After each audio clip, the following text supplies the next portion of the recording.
தந்தை, மகன், தூய ஆவியாரின் பெயராலே ஆமென். இயேசு கிறிஸ்து அன்புமிக்க சகோதர சகோதரிகளை அனைவருக்கும் கிறிஸ்து இயேசுவின் அன்பு கலந்த வணக்கத்தை தெரிவித்துக் கொள்கின்றேன். இன்று நம்முடைய தாய் திருச்சபையானது புனித பேதுரு பவுலுடைய விழாவை கொண்டாடுகின்றது. வாசகமானது மத்தேயு நற்செய்தி 16ஆம் அதிகாரம் 13 முதல் 19 வரையில் திருவாக்கியங்கள். குறிப்பாக 18வது வாக்கியம். எனவே நான் உனக்கு கூறுகிறேன், உன் பெயர் பேதுரு. இந்த பாறையின் மேல் என் திருச்சபையை நான் கட்டுவேன், பாதாளத்தின் வாயில்கள் அதன் மேல் வெற்றி கொள்ளலாம். அவள் இறைவன் உன்னை மென்னை சொல்ல வார்த்தை, உன்னுடைய பெயர் பேதுரு. அப்படி என்றால் அவருடைய அர்த்தம் என்பது என்ன? இதோ நான் ஒரு பாறையாக இருக்க வேண்டும், என் மேல் தான் தெய்வம் என்ன செய்கின்றார்? திருச்சபை கட்டுகின்றார். அவள் குடும்பத்தில் ஓரோ மகனும் மகளும், திருச்சபையில் ஓரோ மகனும் மகளும் விசுவாசத்தில் அவன் பாறையாக இருக்க வேண்டும். ஆடக்கூடாது. இன்று நம்முடைய விசுவாச வாழ்க்கை எப்படி இருக்கின்ற பாருங்கள். நம்மேல் தெய்வம் கட்டி எழுப்ப ஆசைப்படுகின்றார். இதோ பேதுரு மேல் தெய்வம் கட்டி எழுப்பினார். திருச்சபை இன்னும் உடையாமல் அப்படி இருக்கின்றது.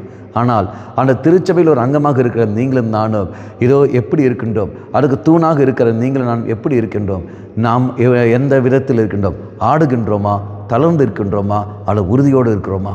சிந்தித்து பார்க்க வேண்டும். நாம் உறுதியோடு இருக்க வேண்டும் என்றால் அருட்சாதனங்கள் நமக்கு தேவை. உறுதியோடு இருக்க வேண்டும் என்றால் பக்தி முயற்சிகள் நமக்கு தேவை. அப்போ என்னெல்லாம் அருட்சாதனங்கள் நமக்கு தேவை? முக்கியமாக பாவ சங்கீர்த்தனம், திருப்பலி மிக மிக முக்கியமானது. அது நமக்கு தேவை. ரெண்டாவது நாம் பார்க்கின்றோம் பக்தி முயற்சியில் என்னென்ன பக்தி முயற்சி நமக்கு தேவை? முக்கியமாக ஜெபமாலை நமக்கு நிர்பந்தம். அதே சமயத்தில் சிலுவை பாதை. இந்த சிலுவை பாதை ஆனது நாம் தவ காலத்தில் மட்டும் செய்வதில் அல்ல, தினந்தோறும் நாம் செய்யலாம். என்ன காரணங்கள்? இந்த சிலுவை பாதை என்பது அன்பின் வெளிப்பாடு. இயேசு கிறிஸ்து உன்னையும் என்னையும் எந்த அளவுக்கு அன்பு செய்தார் என்பதை இந்த சிலுவை பாதை வழியாக நாம் காண்கின்றோம். அப்போ சிலுவை பாதை. மூன்றாவது உபவசித்து உள்ள ஜெபங்கள். இந்த 3 பக்தி முயற்சியும் நமக்கு மிக நிர்பந்தம். அப்போ பக்தி முயற்சியும் அருட்சாதனமும் மூன்றாவது இறை வார்த்தையும். இந்த இறை வார்த்தையும் இருக்கிற சமயத்தில் நம்முடைய விசுவாசமானது உறுதியோடு இருக்கும். இந்த 3இல் ஏதாவது ஒன்று குறையுது என்றால் மக்களே, ஒரு நாளும் நீயும் நானும் பாறையாக இருக்க முடியாது. சாதாரண கல்லாக போவோம். அது ஒரு சின்ன ஒரு தட்டினாலே அது உடைந்துவிடும். பாறை தட்டினால் உடையாது. நீயும் நானும் பாறையாக மாற வேண்டும். கண்களை மூடிக்கொள்வோம்.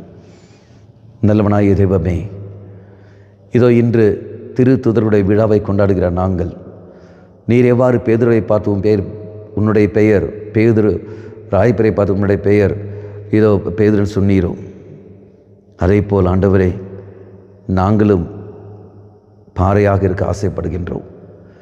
இந்த எங்கள் மேல் உம்முடைய திருச்சபை நீ கட்டி எழுப்பு. அதுக்கு எங்களை நாங்கள் விட்டு தருகின்றோம்.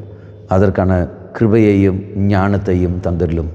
அம்மா மாதாவே, தெய்வ மாதாவே, எங்கள் மாதாவே, என் அன்னையே, விசேஷமாக எங்களுக்காக பரிந்து பேசும். ஆமேன். தந்தை, மகன், தூய் ஆவியாரின் பெயராலே ஆமேன்.